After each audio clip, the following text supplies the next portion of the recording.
Har'a siitingoota sagalii baay'ee murteessoo ta'an kan sirreeffamuu qaban qabadhee isinii dhiyaadhee jira. Hanga xumuraatti na hordofaa isiniin jedha. Welcome to my channel. This is Gadaa Digital Media. Today I'm going to tell you the most essential setting you must be turned on. Kanaafuu hanga xumuraatti na hordofaa isiniin jedha. Siitingoota kanneen hin beektan taanaan YouTube'n keenya baay'ee rakkoo keessa jira. Afaan Oromootiin isinii dhiyeessaa. Kanaaf namoonni viidiyoo kana hanga xumuraatti ilaaltanii like gochuun dagatina, akkasumas share godhaa, hiriyoota keessanii qoodaa, wantoota wal fayyadu kanarratti walaa jajjabeessuun jedha. Guyyaa har'aa akkuma isinitti hime siitingoota baay'ee murteessoo sagal isinitti himaa. Siitingiin jalqabaa. Siitingiin jalqaba sirreessinu YouTube studio erga seenneeti iddoo siiting jedhamu jalatti jechuudha. Bakka xiyya argaa jirtan kana seennaa. Filannoowwan torba nuu kenna. Isaan keessaa chaanaalii filannaa. Chaanaaliin ammoo optionally yookiin alternatively sadi qaba. Basic information, advanced setting fi feature eligibility dha.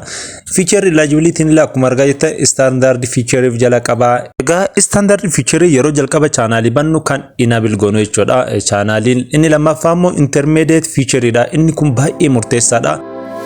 Bilbila keenya koodii biyya galchuudhaan verify gochuudha. Verificationin inni koodii bilbilaatiin karaa emailiitiin gaafa nu erge inni kun baay'ee murteessaadha. Kanaaf verified gochuu qabna bilbila keenyaan jechuudha. Yoo sanan goone YouTube creation goone yookiin chaanaalii qabne jechuun ulfaata. Sadaffaan ammoo advanced feature dha. Advanced featurein kunis akkuma beekamu viidiyoo karaa sadiin hojjannaa YouTube irratti, tokko karaa live streaming, lammaffaa immoo karaa shortiidhaan viidiyoo gaggabaaboo gadhiifna.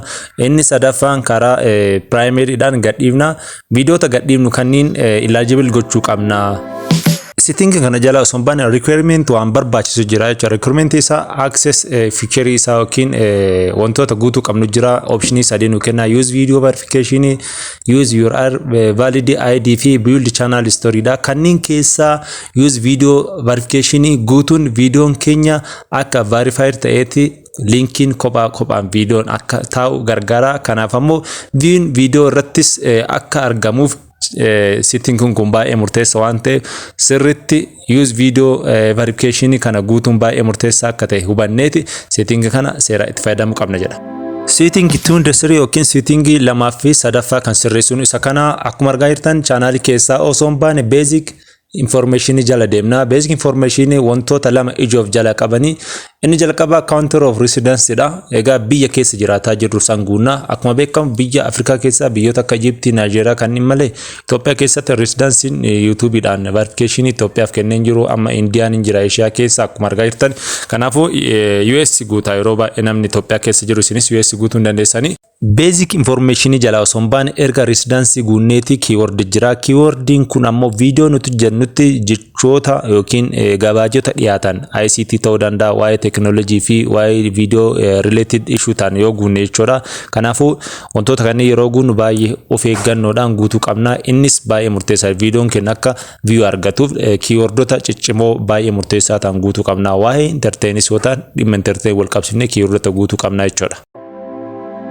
Setting 4 geenyee jirra. Egaa setting 4 kun yookiin settingin arfaffaan kun advanced setting dha.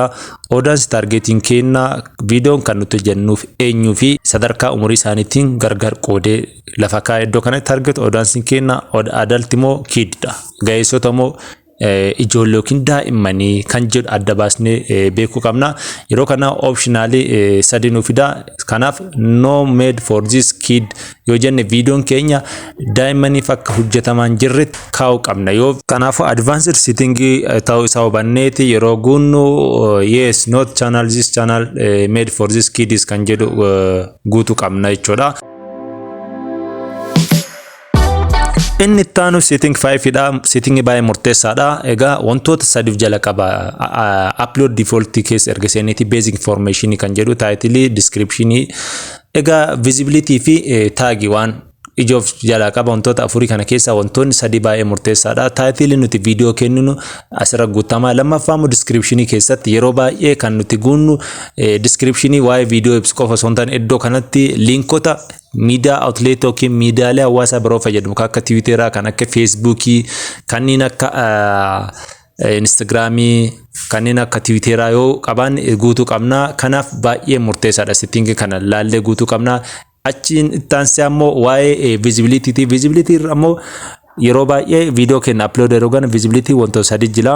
Wantoota sadi kasan keessaa inni tokko private dha, allistii fi public dha. Kanaaf viidiyoo yeroo upload goonu public osoo ta'eeti baay'ee murteessaa, namoota hedduu bira akka ga'uudhaaf jechuudha visibilityin isaa. Inni arfaffaan ammoo setting kana jala osoo hin baane tag dha. Wantoonni tag itti goonu viidiyoon keenya waa'ee teknoolojii barsiisa yookiin tiitoraalii teknoolojii kennoo ta'e isarratti xiyyeeffannee waa'ee tiitoraalitiin taag gochuu qabna. ICT akkuma dura isiniin jedhe keyword irratti illee ICT galchinee jira. Miidiyaalee baay'ee public ta'an kanneen YouTube chaanaalii qaban jechuudha. Waa'ee nuti irratti hojjennu saniin kan wal qabatu isaan saniin akka taag irratti ta'uuf qaama san bira akka ga'uuf asirratti isaan guunna malee akka keyword isaan jechoota isaa wal qabatu guunnu jechuudha. Isa kanas beekne itti fayyadamuu qabna jedha. Setting upload default jalatti basic information aansine advanced setting erga seenneeti iddoo allow automatic chapters and the key moments kan jedhu kanas off gochuun dagannu jechuudha. Setting 6 bira deemnee jira. Setting 6 bira yeroo deemnu duubatti erga deemneeti iddoo customization santuudha. Channel customization bira yeroo deemnu waa'ee emailiti wal qabata waan ta'eef email isa sirrii fi kan fayyadamnu isa public ta'e yerootti fayyadamnu asi guutuu qabna jechuudha. Email addressiin nuti guunnu email baay'ee murteessaa fi password isaa dagachuu hin qabne ta'uu qaba. Setting 7 dha. Setting 7 kun baay'ee murteessaadha. Waa'ee channel customization itti wal qabata maamiloomsu jechuudha. Channel customization jechuun akkamitti maamilessina channelin keenya tiraaleri qabaa seensa jechuudha. Seensa viidiyoo qabaachuu akkasuma immoo subscriberii batanii qabaachuu wantoota kanneen irratti ammoo viidiyoon kontentiin nuti gadhiifnu type short fi live streaming maal akka of jala qabu featureota kanneen onii goone fayyadamuu qabna. Feature sectioniin isaa akkuma argaa jirtan popular video of jala qaba. Live now, past live streaming, upcoming live ifaf jala qaba, single playlist wantoota kanneen guutnee itti fayyadamuu qabna jechuudha. Setting 8 irra jira. Setting 18 akkuma beekamu waa'ee branding ti channel customization ammallee maamiloomsuudhaaf channelii keenya beeksisuudhaaf featureota garagaraa fayyadamuu qabna. Akkuma subscribe batanii kana yeroo viidiyoo chaanaloota hedduu guguddatan argitan yeroo adda addaatti batanii isaanii kan logo isaanii galchuu yookiin subscribe batanii dhumarratti viidiyoo irratti galchuu jechuudha. Settingin dhumaa setting 9 dha. Settingin sagalaffaan kun waa'ee verificationitti wal qabata. Waa'ee verification jechuun gabaabumatti chaanaliin keenya yeroo adda addaatti device garagaratti yoo fayyadamne fakkeenyaaf amma maaliif barbaachisoo jenne verification tokkoffaa ownership yookiin chaanalii sana abbummaa chaanalii sana nuuf mirkaneessuudhaaf yeroo adda addaatti kaampaaniin YouTube verification galchi jedhanu gaafata.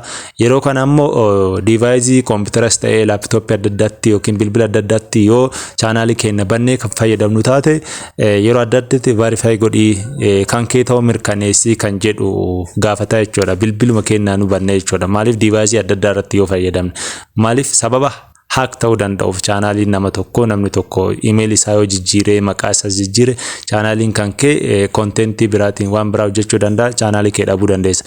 Kanaaf verify gochuu barbaachisaa jechuudha. Chaanaliin kan kee verify gochuudhaaf deviceota irraa fayyadamte saniin private setting bira deemtee erga balleessiteeti verify gooteeti akka lammata qaamni biraatti fayyadamuu dandeenye gochuu dandeessa jechuudha. Nama biraattu emailii kan kee kennitee YouTubein kan kee akkasii guddatuuf namni biraa irra fayyadamaa ture akka hack jalaan taane yookiin si jala hatamne gochuu kan dandeettuun verify gochuudhaani jechuudha. Kabajamtootaa fi hordoftoota keenya tutorialiin guyyaa har'aa dhimma YouTube wal qabatee isin kennine kanan gammaa dhageettanii egaa settingoota sagalii kana fayyadamne seeraan yoo guunne viiyuun keenyas guddachuu danda'a chaanalii fayya qabeessa qabaachuu dandeenya. Hanga xumuraatti waan hordoftaniif horaa bulaa deebana.